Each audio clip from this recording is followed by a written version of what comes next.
नमस्कार दोस्तों, आपका स्वागत है मेरे YouTube चैनल अनुज चक महमूदा में। आज हम पढ़ेंगे new awareness social studies class 5 का चैप्टर नंबर 9,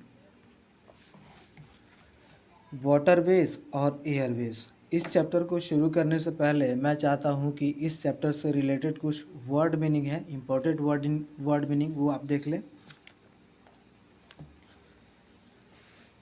ये रहे कुछ वर्ड मीनिंग। वाटरवेज मतलब होता है जलमार्ग, एयरवेज मतलब वायुमार्ग, इनलैंड वाटरवेज मतलब होता है अंतर्देशीय जलमार्ग, इंटरकॉन्टिनेंटल मतलब होता है दो महाद्वीपों के बीच, क्रूड मतलब होता है कच्चा, चाहे रॉ मटेरियल चाहे उसको कच्चा माल बोलते हैं, मेडिटेरेनियन सी मतलब होता है भूमध्य सागर, एविएशन मतलब होता है विमानन या विमान चालन, नेविगेट मतलब होता है नौचालन,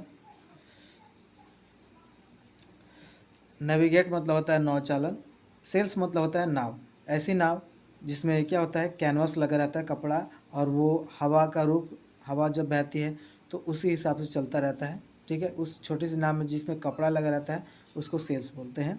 राफ्ट्स वो नाव होते हैं जो फ्लैट होते हैं, ठीक है, वो आप बांस का लकड़ी का बना सकते हैं। नोटवर्दी मतलब होता है ध्यान देने योग्य, ड्रेस्टिकली मतलब होता है अत्यधिक, डायमंड हार्बर मतलब होता है हीरा बंदरगाह, और टाइडल पोर्ट मतलब होता है ज्वारीय बंदरगाह जहाँ पे लहरें उठती रहती हैं। ठीक है,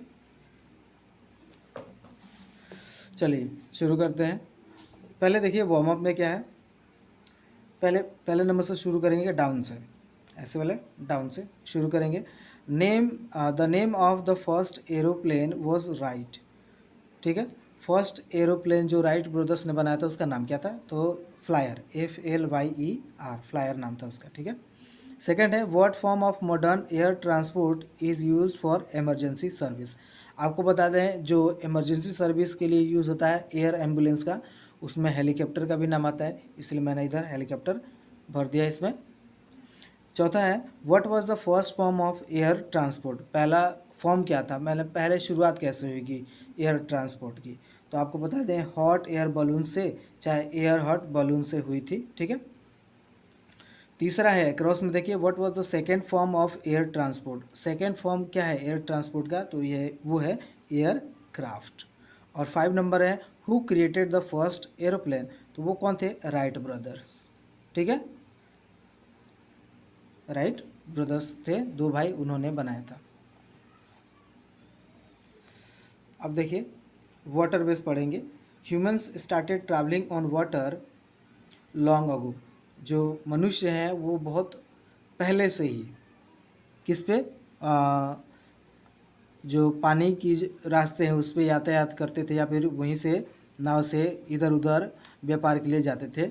with rafts and small boat, छोटे नाव से चाहे राफ्ट से। Sails were put up to utilise wind power, और सेल्स का इस्तेमाल किस लिए होता था, हवा की गति को नाव चलाने में होता था। ठीक है, उसका energy. With the advancement of technology, मतलब जैसी तकनीक बढ़ी, वी कंस्ट्रक्टेड शिप, तो हम लोगों ने चाहे दुनिया भर में क्या बनने लगा, शिप्स, जहाज। Today different types of ships are used for different purpose. आजकल जो अलग अलग कामों के लिए अलग अलग जहाज प्रयोग में लिए जाते हैं। देखिए फॉर इंस्टेंस मतलब उदाहरण स्वरूप देख सकते हैं, cargo ships are use to carry goods. Cargo ship का इस्तेमाल किस लिए होता है, सामान ढोने के लिए। Tanker ships carry oil and other liquid chemical product.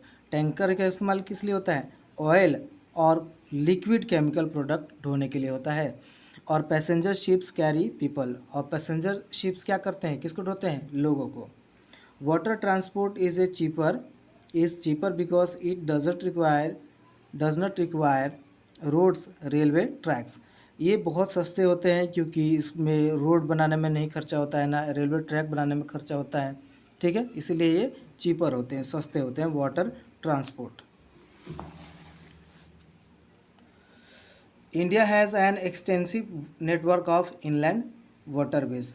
India में भी, भारत में भी जो वाटरवेज है, अंतर्देशीय जो जल मार्ग है वो ज़्यादा हैं। The development maintenance and regulation of this waterways, इन सब की देख रेख कौन करता है? Is managed by the Inland Waterways Authority. Inland Waterway Authority देख रेख करती है इस सब की, ठीक है। The government of India has declared several rivers as national waterways. Bharat सरकार ने कुछ नदियों को क्या घोषित कर दिया है? नेशनल वाटरवेज घोषित कर दिया है। फॉर एग्जांपल है ANW1, मतलब national waterway first is the Prayagraj to Haldia, जो कहाँ से है? प्रयागराज से हल्दिया तक फैला है। Stretch of the Ganga Bhagirathi Hooghly river, और वो रास्ता कहाँ कहाँ से होकर गुजरता है? गंगा, भागीरथी और हुगली नदियों से होकर। Means of water transport are also cheap mode of intercontinental transport. जो वाटर ट्रांसपोर्ट है वो क्या है? एकदम सस्ते ट्रांसपोर्ट है, specially for heavy goods and bulk cargo. मतलब अगर खूब भारी सामान, ज़्यादा मात्रा में सामान लाना हो तो आप रोड के जरिए ना होकर पानी के रास्ते भेज सकते हैं। उसमें आपका जो पैसा है, भाड़ा है, थोड़ा कम लगेगा, क्योंकि उसमें रोड टैक्स और ट्रैक टैक्स ये सब कुछ नहीं लगता है। Cargo such as crude minerals, मतलब अगर कोई मिनरल्स, क्रूड ऑयल भेजना हो तो आप सड़क के रास्ते ना होकर आप पानी के रास्ते भेज सकते हैं, उसमें कम खर्चा लगता है। The busiest sea route in the world is the North Atlantic sea route. दुनिया में सबसे जो ज़्यादा बिजी व्यस्त सी रूट है वो कौन सा है? North Atlantic sea route. मतलब ये आप देख सकते हैं, नॉर्थ अटलांटिक सी रूट, ये वाला जो हिस्सा है वो between eastern north America and western Europe. मतलब वेस्टर्न ये रहा, यूरोप ये रहा, और ईस्टर्न जो अमेरिका है ये रहा। तो इसके बीच का जो जगह है वो सबसे व्यस्त रहता है नाव के आने जाने में।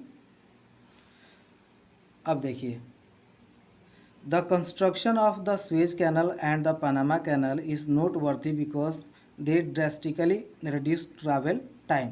मतलब स्वेज नहर और पनामा नहर बनाने में बहुत फ़ायदा हुआ है, क्योंकि ये वो क्या करते हैं? दूरी को कम करते हैं। स्वेज नहर भी और पनामा नहर भी। इस चीज़ को समझने के लिए हम थोड़ा सा ये इमेज देख लेते हैं। आप देख रहे हैं, आपके सामने है, the Suez canal allows ship to go from Asia to Europe without going around the southern tip of Africa. मतलब अगर यूरोप से एशिया आना है, चाहे भारत आना है, तो आप अफ्रीका, ये रहा अफ्रीका, इसके अफ्रीका के साउथ से होकर नहीं जाना पड़ेगा। पहले लोग जाते थे क्योंकि यहाँ पे क्या नहीं था? स्वेज नहर नहीं था। अब स्वेज नहर बना दिया गया है। ये आपको बता दें कि स्वेज नहर मैनमेड है, ठीक है। इसको बनाया गया है दूरी कम करने के लिए। नहीं तो पहले जाते थे लोग, 19,800 किलोमीटर पड़ता था, घूम के जाते थे ऐसे। अब बीच में से ही चले जाते हैं स्वेज नहर के ज़रिए से, ठीक है। और आसानी से इसकी दूरी भी कम हो गई है, 11,600 किलोमीटर। और दूसरा एक और नहर बना है, देखिए, with the Panama canal ships can cross from the Atlantic ocean to Pacific ocean.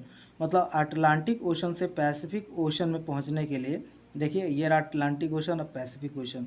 मतलब यहाँ से यहाँ तक की दूरी एकदम कम हो गई है। पहले इधर से घूम के जाते थे लोग, जो दूरी कितनी पड़ती थी? 30,500 किलोमीटर। अब कितनी पड़ती है? 19,500 किलोमीटर। तो ये फ़ायदा हुआ है पनामा कैनल बनाने से, ठीक है।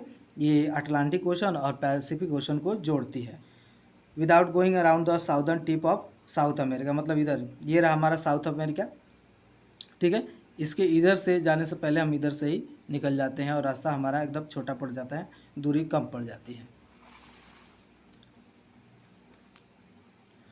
अब चलिए, the Panama canal join the Atlantic and Pacific ocean. Panama canal क्या ज्वाइन करती है? नहर, अटलांटिक ओशन और Pacific ocean. And the Suez canal, canal का मतलब बताते हैं नहर होता है। स्वेज नहर joins the Mediterranean sea and the Red sea. Suez जो नहर है क्या जोड़ती है? भूमध्य सागर को और लाल सागर को।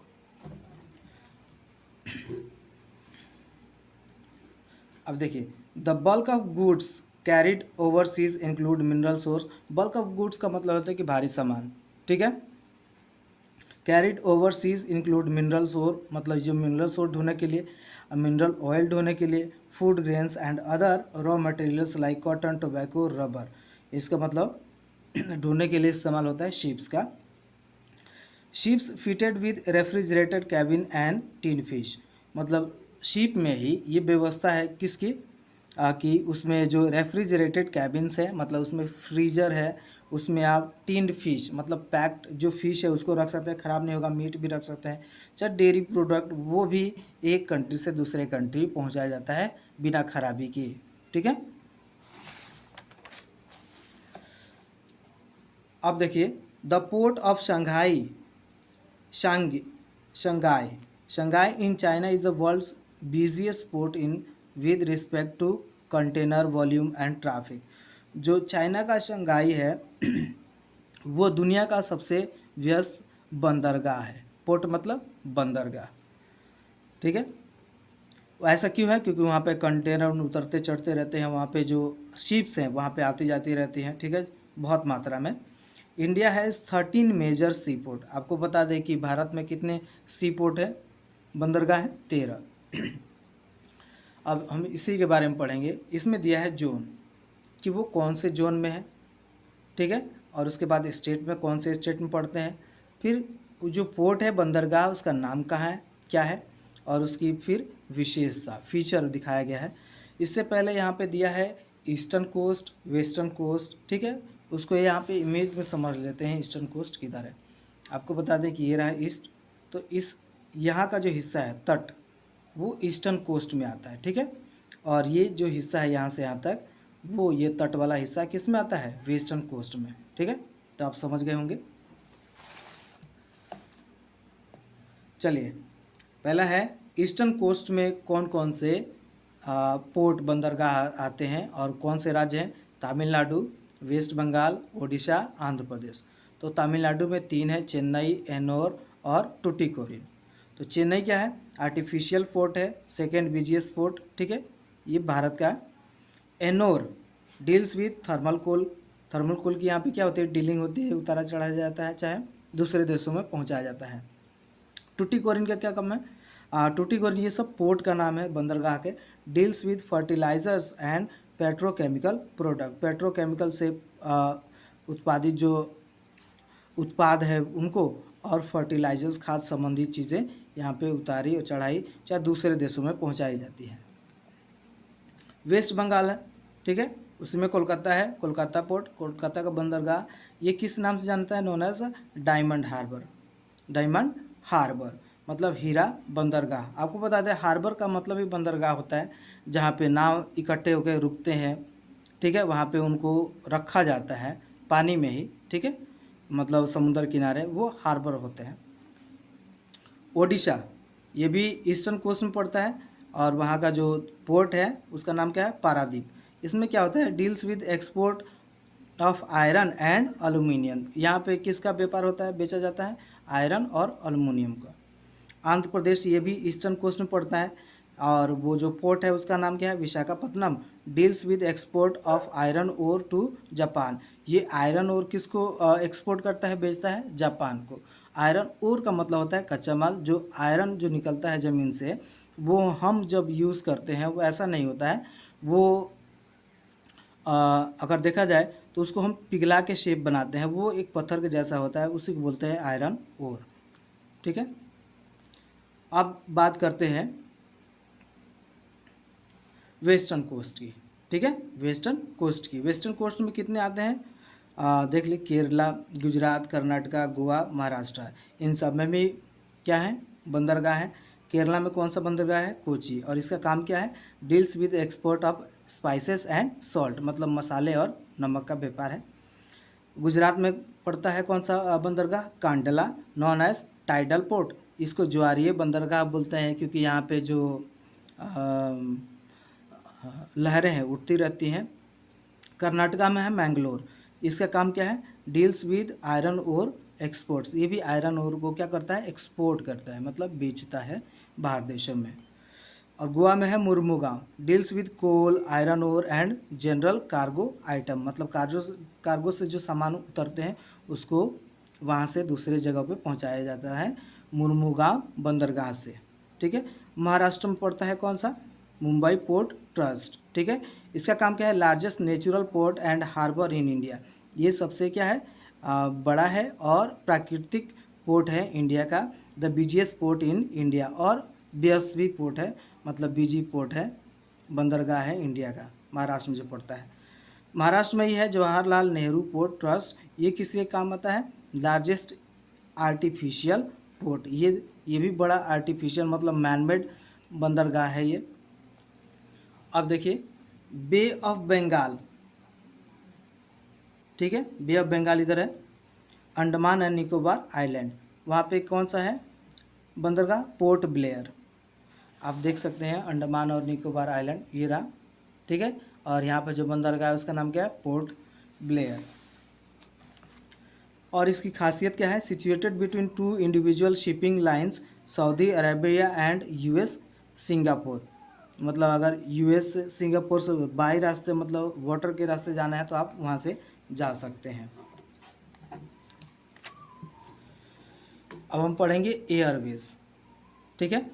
एयरवेज मतलब वायुयान, वायुमार्ग। Air travel started nearly 100 years ago, मतलब हवाई जहाज से उड़ना लगभग कब शुरू हुआ था? 100 साल पहले।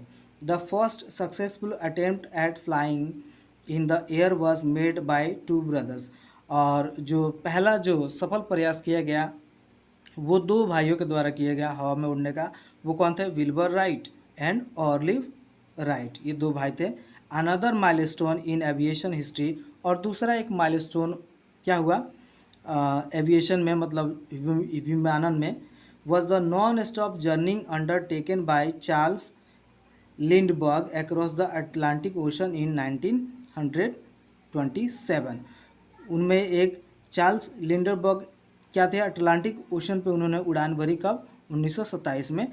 The first jet engine driven plane was introduced on October, और जो सबसे पहला जो जेट इंजन उड़ाया गया उसका नाम क्या था? कब उड़ाया गया?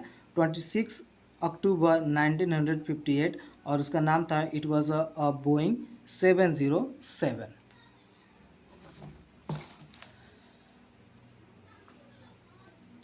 देखिए the air route between western Europe and North America are very busy. Air route मतलब जो हवाई जहाज़ का जो रूट है वो वेस्टर्न यूरोप और नॉर्थ अमेरिका, वो क्या है? सबसे व्यस्त रूट है हवाई जहाज़ के। Some of the world's busiest airport are, और दुनिया में कुछ ज़्यादा व्यस्त एयरपोर्ट हैं उसके नाम है हेथ्रो जो क्या पड़ता है? लंदन में, डी गॉले वो पेरिस में, कैनेडी न्यूयॉर्क एंड शांगी सिंगापुर में। इस फिगर में देख सकते हैं डोमेस्टिक है इंटरनेशनल एयरपोर्ट्स ऑफ इंडिया। इस फिगर में क्या दिया है? डोमेस्टिक और इंटरनेशनल एयरपोर्ट भारत के। चलिए, in India all imported cities are connected by air. Bharat अलग अलग जो शहर है वो किससे कनेक्टेड हैं? बाय एयर, मतलब वहाँ पे हवाई अड्डे हैं। Indira Gandhi international airport in Delhi, Chhatrapati Shivaji Maharaj international airport in Mumbai, Netaji Subhash Chandra Bose airport in Kolkata and Chennai international airport in Chennai are some of the international airports in India. यहाँ पे कुछ इंटरनेशनल एयरपोर्ट्स के नाम हम दिए हैं हमारे इंडिया के, ठीक है। Some major international and domestic airports of India are shown in map 9.1, इसके पहले वाले पेज में दिया था, आप जाकर देख लीजिएगा। Air transport is particularly useful for assessing remote areas and disaster rescue, मतलब अगर आपको रिमोट एरिया में मतलब शहरी एरिया में जाना है तो आप जल्दी से पहुंच सकते हैं, ज़्यादा समय नहीं लगेगा। अगर कहीं पे कोई आपदा आ गई है वहाँ पे पहुँचने के लिए तो आप बाई रास्ते से नहीं बाई रोड नहीं जा सकते, क्योंकि रास्ता कभी ख़राब हो जाता है, चाहे भूकंप आ जाता है तो बाय एयर आप कहीं भी पहुंच सकते हैं। तो ये रेस्क्यू के लिए बहुत लाभदायक है जो एयर ट्रांसपोर्ट है वो। यहाँ पे फैक्ट फाइंड में हम देखेंगे Amelia Earhart is the first women pilot to fly solo across the Atlantic Ocean in 1932। Amelia Earhart वो पहली वुमन पायलट थी जिन्होंने क्या उड़ाया था? सोलो अक्रॉस, ये जो प्लेन है वो किसके ऊपर उड़ाया था? अटलांटिक ओशन में, अटलांटिक ओशन के ऊपर से उड़ाया था इन 1932 में। चलिए अब क्वेश्चन आंसर देखते हैं। पहला है write T for true and F for false. India has 13 sea port, एकदम सही है, ट्रू है। Helicopters are a means of air transport, ये भी ट्रू है, ठीक है, पहले मैंने भर दिया है। Cargo ships are use to carry passenger, ये तो गलत है। कार्गो शिप किसके लिए यूज होता है, आप ही बताओ। गुड्स ढोने के लिए, जो सामान है, वस्तु है, उसको ढोने के लिए। The first jet engine plane was introduced in 1858, ये भी फॉल्स है। ये कब हुआ था, 1958 में हुआ था, 26 अक्टूबर। India has only domestic airlines, ये भी फॉल्स है, यहाँ पे इंटरनेशनल एयरपोर्ट भी है। चलिए, filling the blanks. The Panama canal joins Atlantic and Pacific ocean, ये ठीक है। आप Chhatrapati Shivaji international airport is the port in Mumbai, आप पूरा नाम लिख सकते हैं यहाँ पे। Mumbai port trust is the busiest sea port in India. Tanker ships carry oil and other liquid chemical products, ठीक है, ऑयल और जो लिक्विड प्रोडक्ट है उसको ढोने में काम आता है टैंकर। जो कांडला है, Kandla port is known as the tidal port, ठीक है। अब देखते हैं question answer. Answer this question, what is national waterway, write the names of any 3 Indian ports in the eastern coast, name some of the busiest airport of the world, which ocean are connected by the Panama Canal, and what was the advantage of building the Suez Canal। और यहाँ पे एक hot question है, do Madhya Pradesh, Punjab and Haryana have ports, why and why not. तो इस question का answer मैं आपको दिखाता हूँ, आप नोट कर लीजिएगा, चाहे आप स्क्रीनशॉट ले सकते हैं। पहला क्वेश्चन है, what is national water veg. National waterways are artificial or natural water channel that the government of India develops and maintains for transportation। तो ये उसका आंसर है। दूसरा, write the names of any 3 Indian ports in the eastern coast. Eastern coast की बात हो रही है तो उसमें चेन्नई में, यहाँ पे आप लिख सकते हैं जो language, the 3 names of the Indian ports in eastern coast are भी लिख सकते हैं। चेन्नई में, चेन्नई जो पोर्ट है वो किस कहाँ पे है, तमिलनाडु में। कोलकाता जो पोर्ट है, जो बंदरगाह है, वो कहाँ पे, वेस्ट बंगाल में। और पारादीप कहाँ है, उड़ीसा में। अब देखिए, name some of the busiest airport of the world, दुनिया का जो सबसे बिजी एयरपोर्ट है उसका नाम बताना है। तो ये यहाँ पे एक लैंग्वेज लिख सकते हैं, the busiest airport of the world are, चाहे ऐसे लिख सकते हैं। हेथ्रो वो कहाँ पे है, लंदन में। डी गॉल है वो पेरिस में। कैनेडी न्यूयॉर्क, और शांगी सिंगापुर में। तो ये था busiest airport in the world. Fourth number, which ocean are connected by the Panama canal, कौन सा जो ओशन है वो पनामा कैनल कनेक्ट करता है। The Panama canal joins the Atlantic and Pacific ocean. और यहाँ पे इंफॉर्मेशन दिया है, आंसर तो आपका यहीं पे ख़त्म हो गया है पनामा कैनल के बारे में। The Panama canal is located in Panama, a country in Central America, ठीक है। तो ये आपके बेसिक इन्फॉर्मेशन के लिए लिख दिया है, आप बेशक आप आंसर यहीं तक लिखिएगा।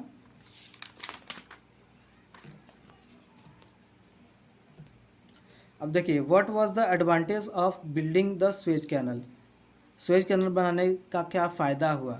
The Suez canal was a major advantage for international trade, ठीक है, बहुत फ़ायदा हुआ, यहाँ पे व्यापार होता है, पूरे देश विदेश में यहाँ से जाते हैं। इट रिड्यूस ट्रैवल टाइम, ये जो ट्रैवल टाइम है उसको कभी कम करता है। And provided A more direct route, और एक मतलब सीधा रूट प्रदान करता है। और ये थोड़ा सा बेसिक जो जानकारी इसके बारे में लिख दिया, ये कहाँ पे लोकेटेड है उसके बारे में। Suez canal is a man made water way in Egypt, ये कहाँ पड़ता है, इजिप्ट, मिस्र में। तो आप यहीं तक आप आंसर लिखिएगा, ये आपको मतलब समझाने के लिए एक लाइन बता दिया है कि वो कहाँ पे स्थित है, आप लिख सकते हैं, कोई ऐसी कोई बात नहीं है। अब देखिए, हॉट्स मतलब होता है हाई ऑर्डर थिंकिंग स्किल, ठीक है। Do Madhya Pradesh, Punjab and Haryana have ports, why not. आपको पता होना चाहिए कि मध्य प्रदेश बीच में पड़ता है, पंजाब भी, हरियाणा भी, इनके चारों तरफ कोई भी पानी का लेन देन नहीं है। तो इसीलिए यहाँ पे लिखा no Madhya Pradesh, Punjab and Haryana they don't have ports because this places are not located near the sea, क्योंकि ये जो जगह है, ये जो राज्य हैं वो समुद्र किनारे चाहे किसी नदी किनारे नहीं बसे हैं। आई होप आपको ये वीडियो बहुत पसंद आया होगा। तो इसी के साथ मैं अपना वीडियो मतलब यहीं पे एंड करता हूँ। ठीक है, जय हिंद, जय भारत।